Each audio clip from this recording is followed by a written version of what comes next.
Bonjour à tous, alors aujourd'hui on va faire des ribs au barbecue bien sûr, dans le Pit Boss Navigator 850.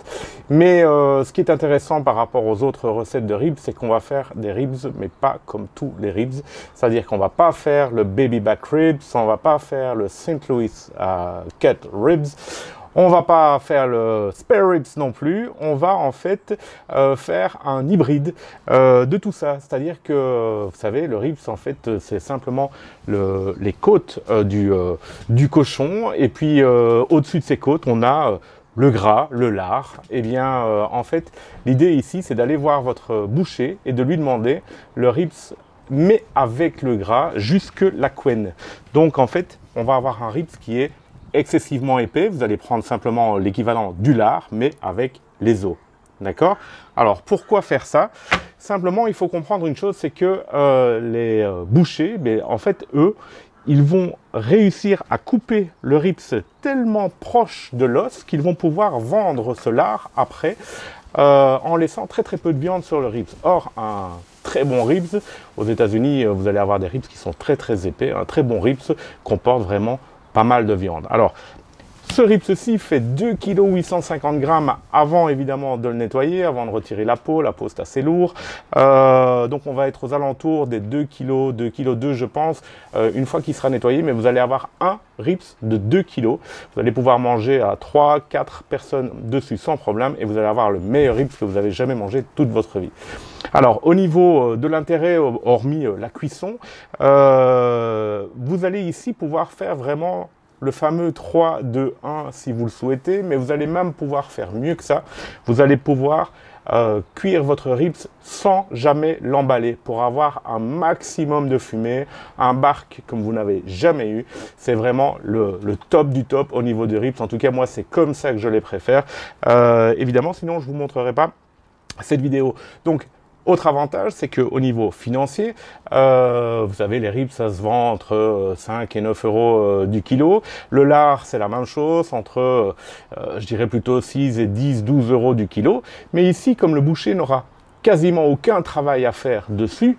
Attention, il va vous dire, ouais, mais moi je perds mon lard, le lard je peux le valoriser à autant, mais là il n'a vraiment aucun boulot. Donc ce ribs-là, vous allez pouvoir le toucher aux alentours des 4 euros du kilo. Donc vous allez pouvoir manger en gros à 3 ou 4 personnes sur une pièce de 8 euros, 9 euros. Celui-ci a dû coûter entre 9 et 10 euros.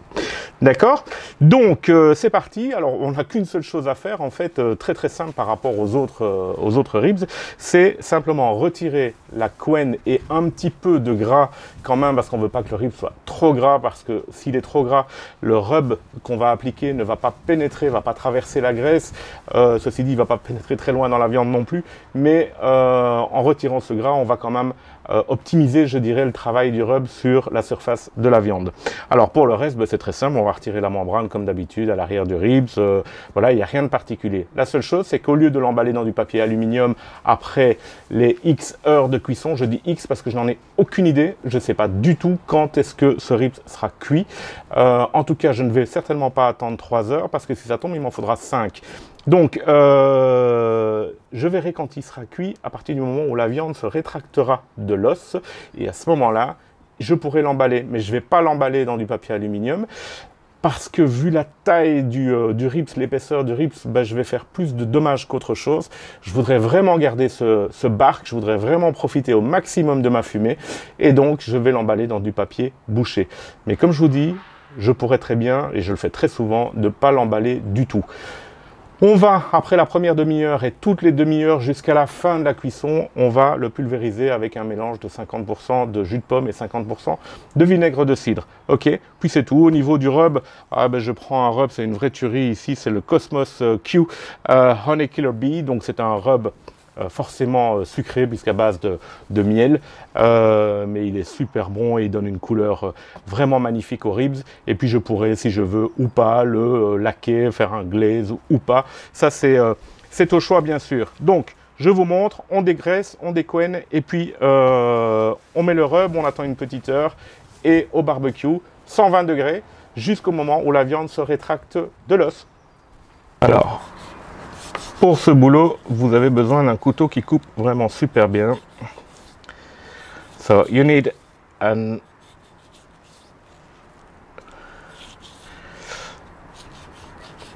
So you need a sharp knife to remove the skin one time.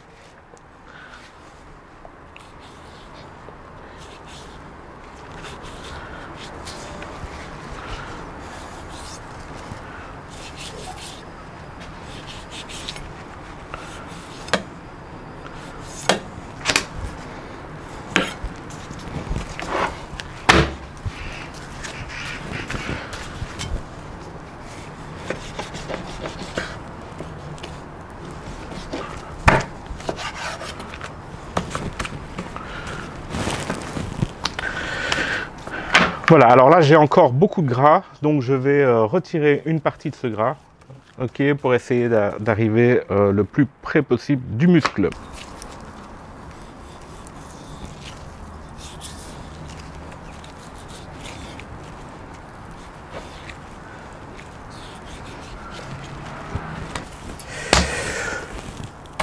Ok, voilà, donc j'ai nettoyé maintenant mon rib, vous voyez que j'ai un... C'est vraiment le Saint-Louis parfait, en fait. C'est vraiment idéal de demander une demi-poitrine comme ça à votre boucher. Je vais retirer maintenant la membrane et puis on va pouvoir mettre le binder et mon rub. Bon, vous voyez, j'ai quand même retiré un bon kilo hein, entre la peau qui est très lourde, le gras et un tout petit peu de viande. Alors ce gras, je peux l'utiliser évidemment pour faire le seasoning de mes poêles en fonte, le seasoning de mon déflecteur pour mon navigator, ou bien simplement en faire du saindoux. Ok, donc je retire la membrane. Alors normalement il faut un couteau à pointe ronde pour ne pas déchirer.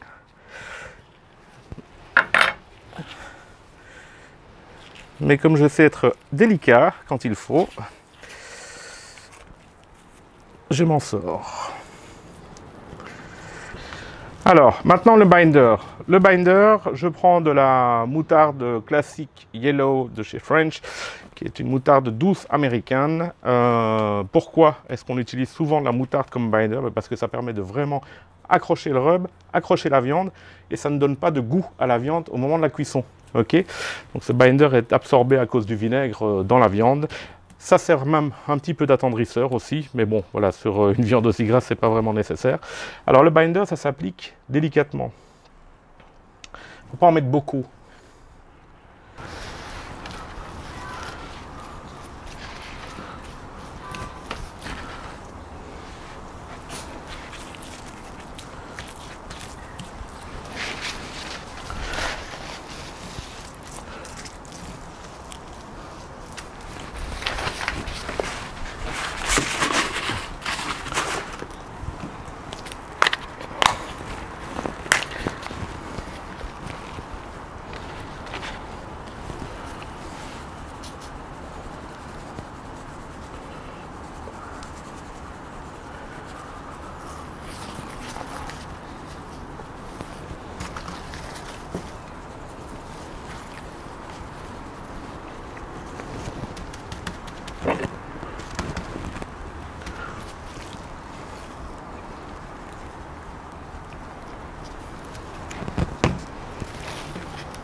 Ok.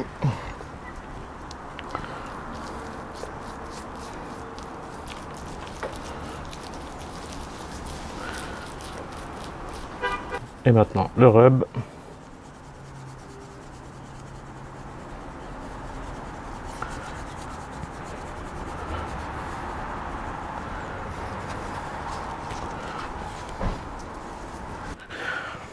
Alors, on touche plus à rien, on remet le ribs au frigo 1 heure et puis on va, le temps de préchauffer le barbecue, et puis on va directement fumer jusqu'au moment où la viande se rétracte de l'os à Alors normalement on va vous dire c'est 200, enfin c'est 110 degrés, 225 degrés Fahrenheit. Après honnêtement vous pouvez aller à 250 Fahrenheit, donc 130 degrés sans aucun problème, 120, 130 sans aucun problème, surtout quand on a une viande aussi épaisse et si grasse que celle-ci. Donc moi je vais mettre le Navigator à 120 degrés, ok, pour être certain d'avoir aux alentours des 110, 115 à hauteur de ma grille puisqu'il fait très beau aujourd'hui, donc profitons-en.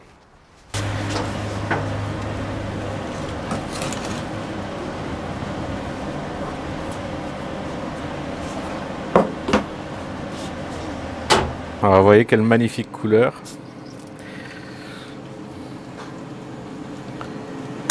Alors voilà, la viande se retire légèrement des os, ce qui veut dire que ma viande est cuite et donc maintenant je n'ai plus qu'à l'emballer.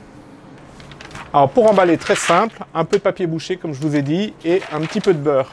Ce beurre va nous permettre de garder un environnement vraiment humide à l'intérieur du papier bouché et ne va pas modifier ou surcuire la viande, donc ne va pas modifier non plus la texture ni la couleur de la viande.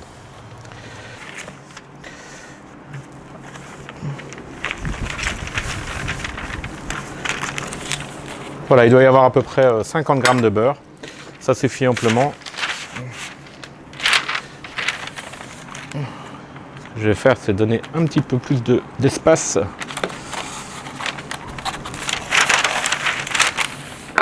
Voilà, et je vais mettre la viande côté viande sur le beurre. Ok, donc je vais retourner mon ribs. Je pulvérise une dernière fois.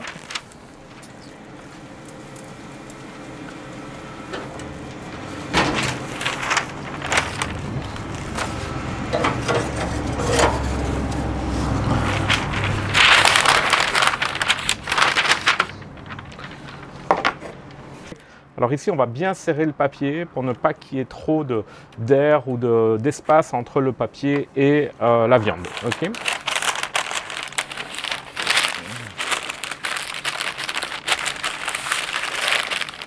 Voilà, et je remets la viande côté viande vers le bas sur la grille du barbecue. Voilà, maintenant mon rib c'est magnifique, une couleur toujours aussi belle. Vous voyez, la viande s'est vraiment rétractée des os parfaitement. Donc maintenant ce que je vais juste faire, c'est appliquer un glaze et laisser ce glaze sécher pendant, accroché à la viande, collé pendant disons une vingtaine, 20-25 minutes.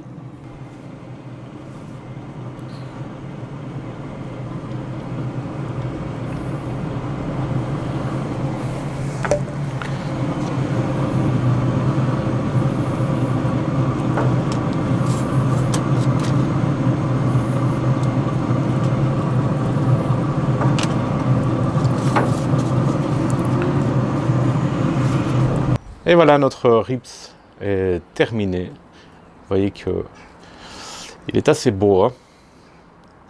Il n'y a plus qu'à le couper et puis déguster.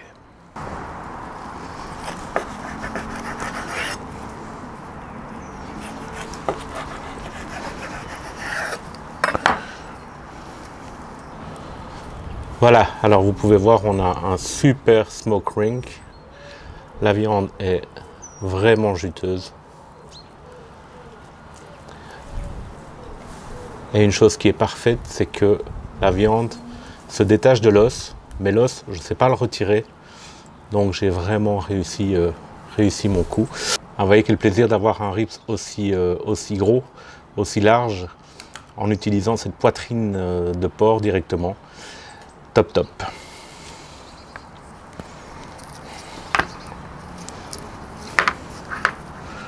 Voilà, alors l'idée maintenant c'est d'avoir une bouchée sans que l'os ne tombe réellement, mais que si je tire la viande, mon os est propre. Ok, donc on y va.